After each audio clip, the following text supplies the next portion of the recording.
कार्तिक कथा का 12वां अध्याय।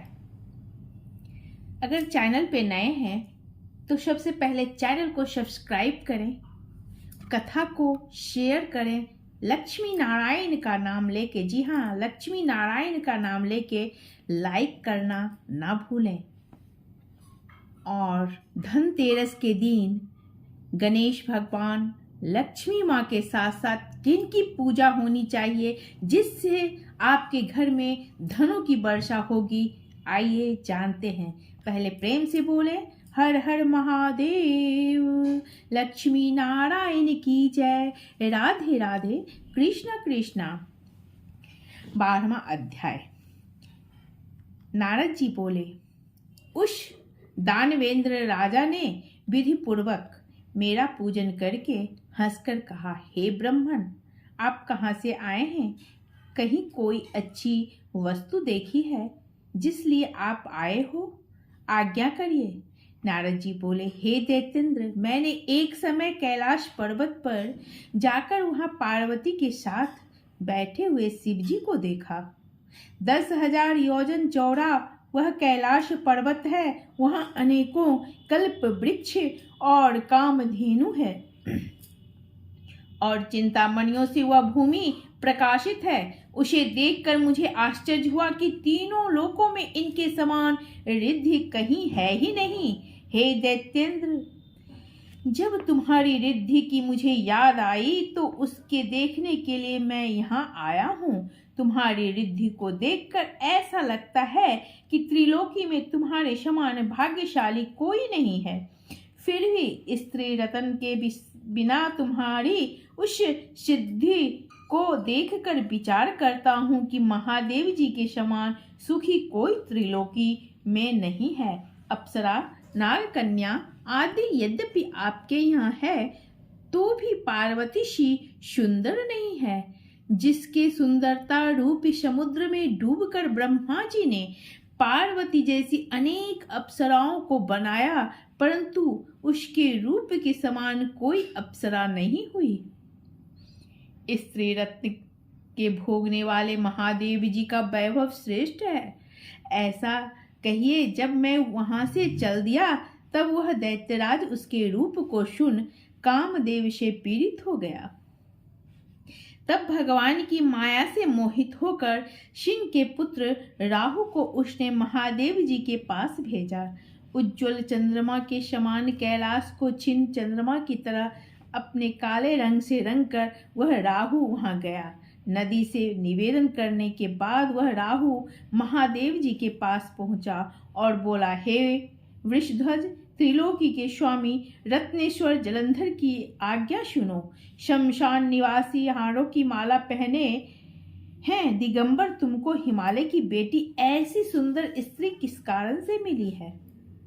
मैं रत्नों का स्वामी हूँ, वह स्त्रियों में रत्न मेरे ही योग्य है, तुम जैसे भिखारी के योग्य नहीं है। नारद जी बोले, राहु के ऐसा कहते ही महादेव जी की भ्रिकुटी से भयंकर जैसा एक पुरुष पैदा हो गया। सिंह के समान जिसका मुख है, लहलहाती जीभ है, नेत्रों में ज्वाला है, ऊपर को केस हैं, सूखे शरीर है, ऐसे वह दूसरा नृसिंह लगता था।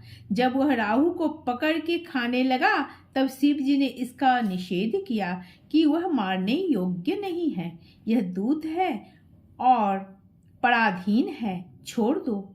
यह वचन सुनकर राहु को आकाश में छोड़ दिया।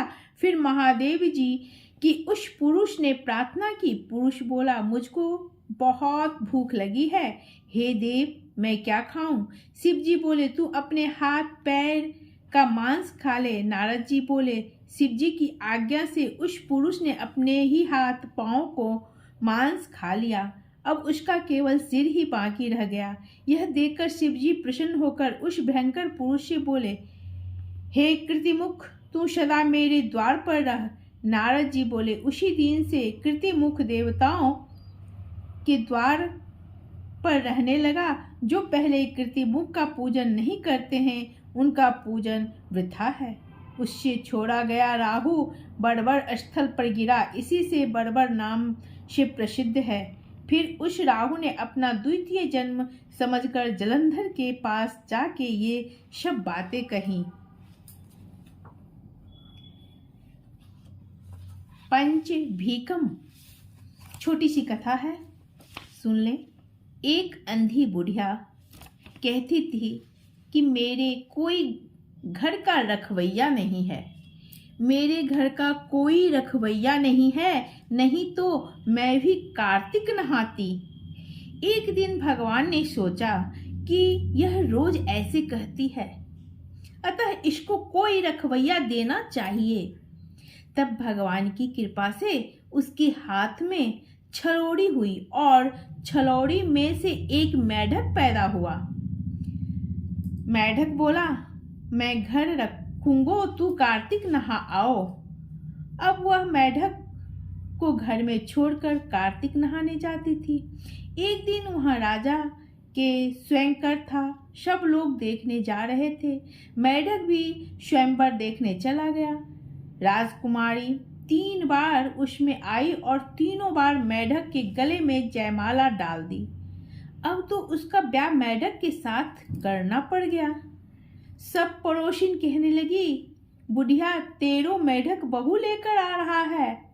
बुढ़िया बोली, मेरी क्यों हंसी करो, वह तो कुचलकर मर गया होगो। पड़ोसिन बोली, तू सच ना मानो तो बाहर जाकर देख ले। जैसे ही बुढ़िया ने बाहर आकर देखा तो वह अंधी सी सूझती हो गई। वह बहुत खुश हुई। एक दिन बुढ़िया बोली, बहू न जाने तेरे भाग्य में क्या लिखा है, यह सुने ना बोले ना कुछ काम करे हैं तो मेढक ही ना दो। 2-3 दिन तक बहू सुनती रही। 2-3 दिन तक बहू सुनती रही। एक दिन बोली, सासू जी यह तुम्हारे लिए मेढक है, मेरे लिए तो कुंवर जी हैं। ये दिन में तो मेढक बने रहे और रात में कुंवर हो जाए। तुम्हें विश्वास ना हो तो आज रात को देख लेना। ऐसा कह बहू ने सास को एक कोने में छिपा दिया। रात हुई और मेढक आया। उसने अपना मेढक का चोला उतार सुंदर कुंवर का रूप बना दिया। अब तो मैया ने कुंवर का हाथ पकड़ लिया और बोली, बेटा तेने में से क्यों छिपाव किया। बेटा बोला, माँ तुमको दोष न लगे इस कारण मैंने छिपाव किया, तेरे बुढ़ापे की लाज बचाई। अब मैं तेरे सत का बेटा हूँ। बुढ़िया ने सब जगह कह दिया, मेरा यह सत के बेटा है, यह तो मेरे यहाँ मेढक का रूप धरकर आया है। भगवान ने जैसे उस बुढ़िया को बेटा दिया वैसे ही सबको देना। जी हाँ, अब धनतेरस के दिन माँ लक्ष्मी और श्री गणेश जी की पूजा तो होती ही है, लेकिन माँ लक्ष्मी और श्री गणेश भगवान के साथ साथ धन के देवता कुबेर की भी पूजा की जाती है।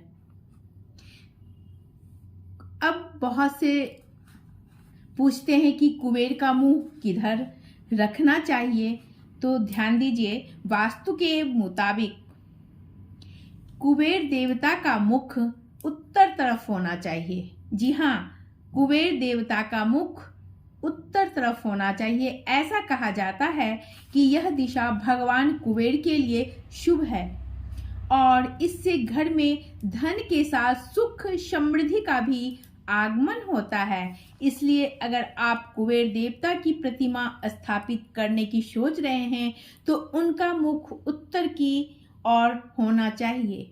कुबेर की पूजा कैसे करें, तो कुबेर भगवान को पहले गंगाजल से पोंछकर फिर उन पे पीला वस्त्र पहना दें और उन पर रौली चावल से तिलक करें और मंत्र का 108 बार जाप करें कुबेर भगवान का। प्रेम से बोलें, हर हर महादेव।